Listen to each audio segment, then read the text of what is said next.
ഈ അമ്പലത്തിൽ വിപ്ലവഗാനം ഉന്നയിക്കുന്ന പോലെ തന്നെ അല്ലേ, അല്ലെങ്കിൽ അതിനോടൊന്നും തന്നെ ട്രെയിനിൽ ഗണഗീതം ആലപിക്കുന്നത് പോലും അല്ല, അമ്പലങ്ങളിലും ട്രെയിനിലും ഒന്നും അങ്ങനെ നമ്മൾ വിപ്ലവഗാനമോ അല്ലാത്ത ഗാനമോ പാടിയിട്ട് വിപ്ലവം കൊണ്ടുവരേണ്ട കാര്യമില്ല. വിപ്ലവത്തിന് അതിൻ്റെ വഴിയുണ്ട്. അത് ട്രെയിനിൽ പാടിയിട്ട് അല്ലെങ്കിൽ കുട്ടികൾ പാടിയിട്ടും അല്ല ചെയ്യേണ്ടത്.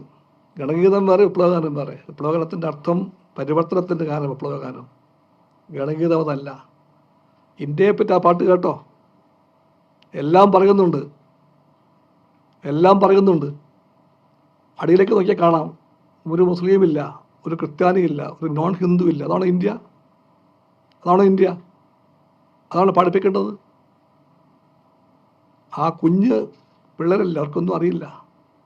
അത് പാടിപ്പിക്കുന്നു, വീണ്ടും പാടിപ്പിക്കുന്നു. ആ പാടിപ്പിച്ചവർ, അവരുടെ മനസ്സിൽ മുരത്ത വർഗീയവാദമുണ്ട്.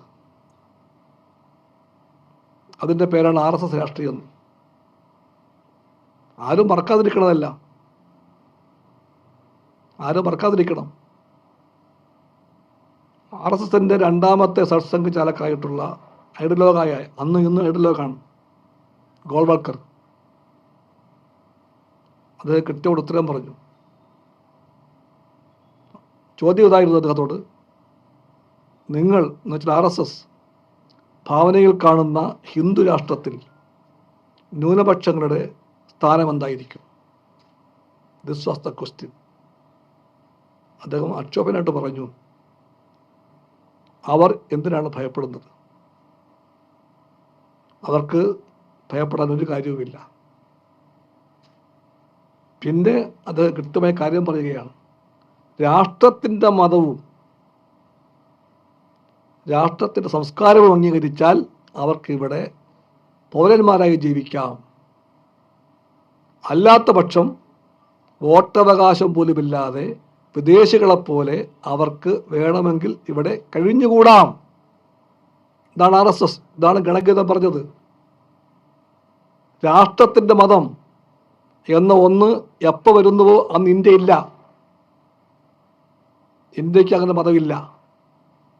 ഇന്ത്യക്ക് പല മതങ്ങളെ അറിയാം, എല്ലാ മതങ്ങളെയും അറിയാം. അവർക്കെല്ലാം ഇടം കൊടുത്ത മണ്ണാണിത്. അതാ ഇന്ത്യൻ മഹത്വം. ആ മഹത്വമേറിയ ഇന്ത്യയിൽ രാഷ്ട്രത്തിൻ്റെ മതം എന്ന ഒന്ന് പറയുന്നു BJPയും RSSും. ഇപ്പം SIR അതിനു വേണ്ടിയാണ്.